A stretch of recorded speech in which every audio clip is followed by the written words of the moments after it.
for anyone who's coming on the Hey show and guys, doesn't this is the actually know cowboy. what just I went ran down. across this video This today and I thought it was case, cool. the SEC case against Garlinghouse and against Larson, has been dropped by the SEC. Is that fair to say? Because this was not, and it was very clearly stated by I Stuart got some things Alderodi to say. within the last hour. This was not a settlement. There was no settlement reached.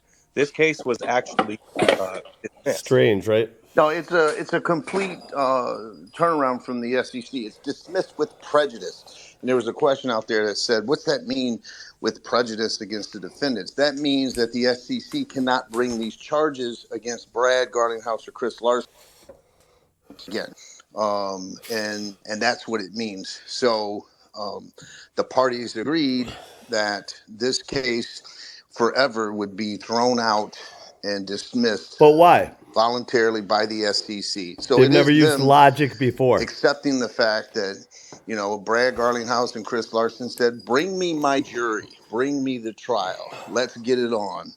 And the SEC. Now, Jeremy Hogan's going to say the same thing. And I know they've said that, but we're implying they said that during this discussion with the SEC.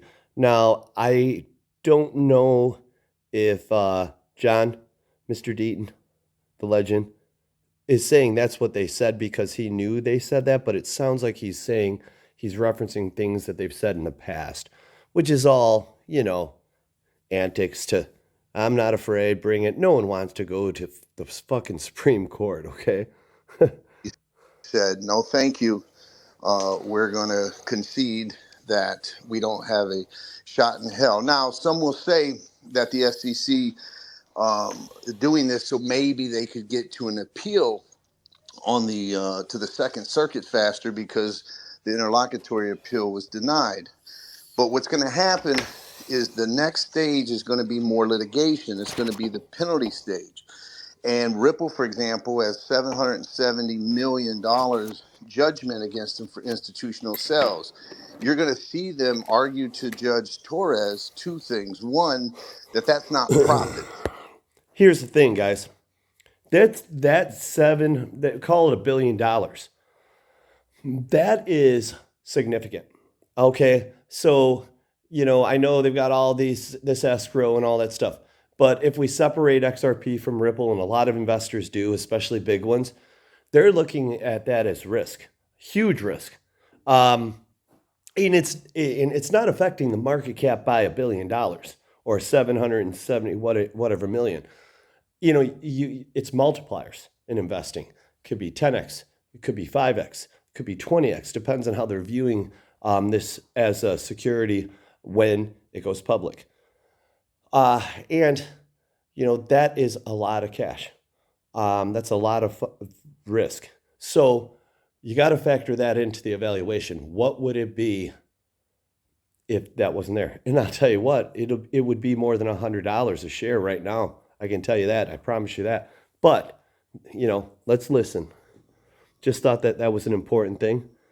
And the other catalyst is that these investors, the ones, they all factor this in as well, but it's like some factor it in, the price of XRP in a huge way, in a significant way.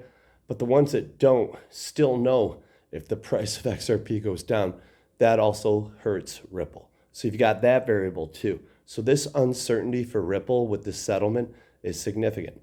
And if for some reason they lost almost $1 billion and had to pay that, it would affect the price of XRP, and everyone knows it. Even though they're not the same, they're brothers, right? At least a brother and a sister. But let's listen. And therefore, legitimate business expenses must get reduced off that figure. They're also going to argue, all of this and they makes can make the argument perfect that sense, ODL clearly, transactions but still should be exempt from the ruling. It's almost a way of getting her to modify. it's all, but people that are investing tens of millions of dollars do not like any risk. They want certainty. They're not going to risk millions of dollars if there's a 5% chance they could, get just destroyed. the earlier decision to not include ODL cells, and they can argue that in the penalty phase. And so I'm confident that they're going to get the 770 down. The question is it going to be cut in half? Is it going to be cut more than half? But let's hear from others. So, Jeremy, you just made a post not long ago talking about how emotionally taxing it is for someone to be sued by the government. And I want to know, how do you think Garlinghouse and Larson This is are Jeremy feeling right Hogan now? now. And also, what are your thoughts on the implications of this ruling? This is Jeremy There's Hogan. no other feeling like it in the world other than having a child is I getting love these dropped guys. from a Love you, lawsuit. John. Love you, Jeremy. I'm sure they're ecstatic right now. The thing that surprised me is that they just dismissed the case and that this wasn't a settlement. Absolutely a shocker for me. That never happens. I don't know how it played out, but I assume, and with the SEC, it's hard to know because they don't act like a regular litigant. But I assume that the SEC went to the individual defendants and said, "Hey, we want to make this go away. What can we do?" And so I'm assuming if that was what was proffered, Brad and Chris said, "You can, take it and shove it, and we'll see you at trial." And with this news, I can't imagine the price is going to correct back down, to 47 cents and not continue to staircase up, meaning that's not a real term, but where it's taking these steps up, pressure down to get to the next step, but there's pressure down, but it keeps climbing up because there's more undertones than people are acknowledging right now, and we'll get into it. And once again, we're all here, Jeremy and John, we're giving our perspective, our opinion, right? that's what led to this dismissal. So I think the SEC overplayed its cards with how they charged this case, and I think they underestimated the resolve that Brad and Chris had, and also I just think they underestimated how weak their case was going to turn out being. I mean, just the fact that up until 2000. Jeremy's saying the same thing John did, and it makes me think that, maybe, unless he's just carrying over what John said, that maybe they did. They actually, that's real, that they did tell the SEC we'll take it to the whatever. But the truth is the SEC, for some reason, they're done playing games. They would have called the bluff because no one wants to go to, to court and all that stuff, even if you're going to win. And it costs money. So I'm still thinking, I'm kind of ambivalent, but I'm still thinking there's something they're not talking about, and I'm going to get into it. 18 employees of the SEC or employees at the SEC could actually trade XRP. And now you're saying that the two executives of the company that were doing the exact same things that SEC attorneys were doing were somehow intentionally breaking the law. Great is point. Just ridiculous. And, that was going to all come out at trial. So, Yeah, but the SEC employees weren't like CEOs of a company. But, either way. I think they're feeling great. And I think that the SEC, realizes it made a mistake. Also, remember what does this do now when Chair Gensler? Not saying it's any better. It's probably worse, but SEC shouldn't be able to deal with any securities, if you ask me. Comes out and says, well, or crypto being regulated by their office. It's all clear. There's no question as to the law about what's a security, what's not a security. And then, it comes down to proving that court SEC backs off and dismisses the case. How awesome is that? Okay. Going back to this article. Today, we are legally vindicated and personally redeemed in our battle against. So I'm going to stop there because this is where my ambivalence comes. Chris seems angry. But here's the thing. Why isn't anyone considering that this was like a parachute settlement? We're going to call it that. Like maybe they said, hey guys, you're the CEO, Brad, tell you what, we're going to drop these. We want to reach a settlement. So we're going to actually leverage dropping, your cases, dismissing them with prejudice. The only reason we're doing the prejudice We don't have to do that. But they might have demanded it, but it would just be so much for them to ask for, knowing they don't want to go to court, take any risk or anything, spend money on attorneys, everything, all kinds of shit. Court sucks. It consumes you. Trust me, I've been through it a few times. So, ultimately, innocent people settle all the time because it's cheaper, because of the attorneys. And what they're paying for attorneys, God knows. Or maybe Ripple's paying for them, who knows, right?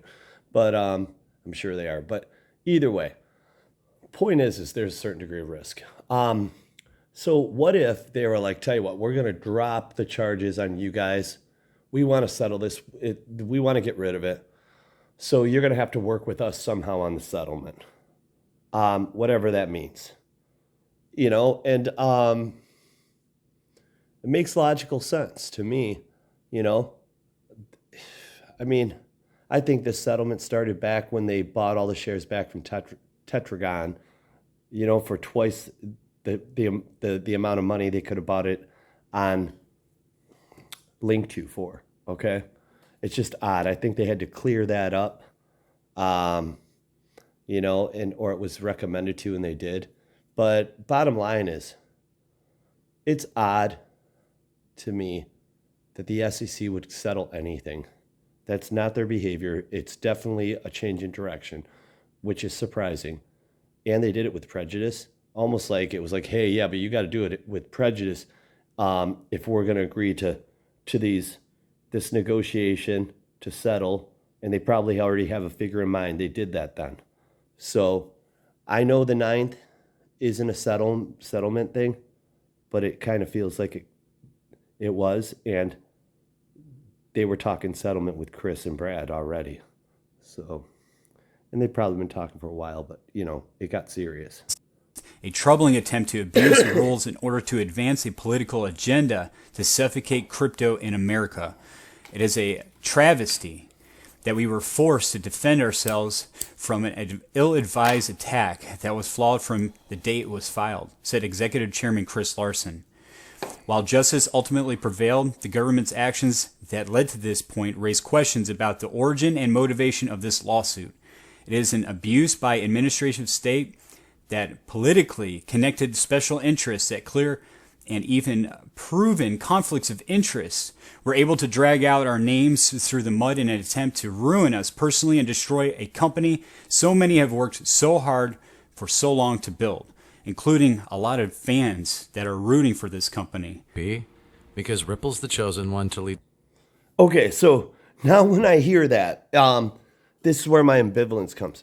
Chris Larson's does not sound fucking happy. And unless they put something in writing, I mean, why would he talk like that if they're settled, their drop charges were a part of a larger settlement for Ripple? It doesn't make sense. But maybe it does. Just thought it'd give some different perspective, though. I don't know how Ripple doesn't come up when they're negotiating, Brad and Chris, is all I'm saying. I would have given you all of my heart. Yeah, there's someone who's torn it apart. She is taking almost everything. But if you want, I'll try to love again.